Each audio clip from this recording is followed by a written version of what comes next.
6 Minute English. From bbclearningenglish.com. Hello, this is 6 Minute English from BBC Learning English. I'm Neil. And I'm Sam. Still working from home, as you can hear, but for many, the return to the office has begun. And to make things safe, new thermal cameras are being installed in some workplaces. They measure body temperature to screen for coronavirus.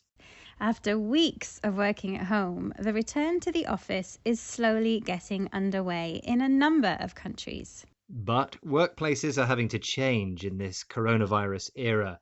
Lots of companies are rushing to install technology to make offices and workplaces safer. Sensors that monitor our movements, smartphone apps that alert us if we get too close to workmates, and even devices that take our temperature could all become the new normal. That's a phrase we hear a lot these days, meaning a previously unfamiliar situation that has become usual and expected. In this program, we'll take a look at how this technology works and ask if it really is the answer we're looking for. But first, today's quiz question. The thermal cameras I mentioned screen for coronavirus by recording skin temperature in the area of the body which most closely resembles the internal body temperature. But which area is that? Is it A, the eye, B, the ear, or C, the nose? I'll say A, the eye. Okay, Sam, we'll find out later if you were right. Now, as employees slowly return to work, tech companies are busy finding ways for them to do so safely. One such company, Microshare, is managed by Charles Pomel. He spoke to BBC World Service programme Tech Tent to explain a possible solution. So the technology that we are offering is using Bluetooth wristbands or tags that people are wearing within the workplace, which detect proximity events. When the proximity event has been recorded, it's been saved by the company in case they need to further down the line retrace the steps of a certain person who has been declared as infected and inform anyone else they may have been in contact with. One important way to control coronavirus involves contact tracing. This means that someone who tests positive for the disease informs everyone else they've been in contact with.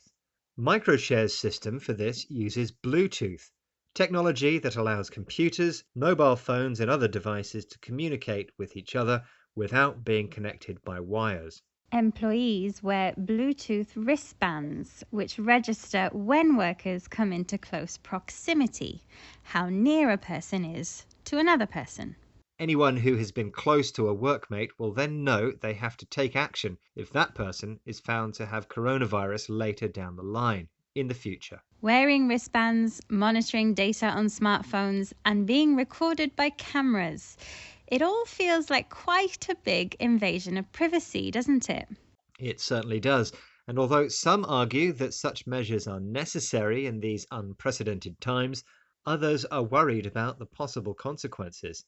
Here's human rights lawyer Ravi Naik with a warning. From a human rights perspective, you have to try to ask, are you trying to use tech for tech's sake? Is this actually going to facilitate an understanding of who is safe to go back to work or not? And if not, what's the necessity of this? Because it's such a significant interference with basic human rights. There has to be a high level of evidential justification to deploy this type of technologies, and I just don't think it's there. Ravi questions whether these devices will actually help identify who can return to work, or whether the technology is being used for its own sake, an expression meaning doing something because it is interesting and enjoyable, not because you need to. Ravi's work as a lawyer involves finding proof that something is right or wrong. If people's human rights are being interfered with, he thinks there has to be evidential justification. Explanation of the reasons why something is the right thing to do based on evidence, like the evidence from screening body temperature. Which brings us back to today's quiz question. Remember I asked you which part of the body is scanned by thermal cameras to measure body temperature? And I said A, the eye. And you were absolutely right. Ah. There's a small area of the eye close to the tear ducts, which is the most accurate part of the skin for measuring body temperature. Ah, well, there you go. We've been discussing how thermal cameras and other workplace devices being used to prevent coronavirus are becoming the new normal, a previously unfamiliar situation that is becoming normalized. Some of these devices are wristbands with Bluetooth, technology allowing computers and smartphones to communicate remotely without wires. They can identify work colleagues who have been in close proximity, in other words, near to each other. That will be helpful if one of them tests positive for coronavirus further down the line at some point in the future. The coronavirus pandemic has caused massive changes in workplaces around the world, but some critics are concerned that contact tracing technology is being used for its own sake, because it's interesting and enjoyable to do, rather than being absolutely necessary. And since much of the new tech invades personal privacy, it should only be introduced with evidential justification, explanation of why it is the right thing to do based on evidence. Unfortunately, that's all we've got time for, but remember to join us again. Bye for now. Bye. 6 Minute English from the BBC. Hi everyone, we hope you enjoyed that video and thank you very much for watching. We have so many more just like it, so if you don't want to miss a single one, make sure to subscribe and we will see you regularly. Hope to see you soon. Bye guys.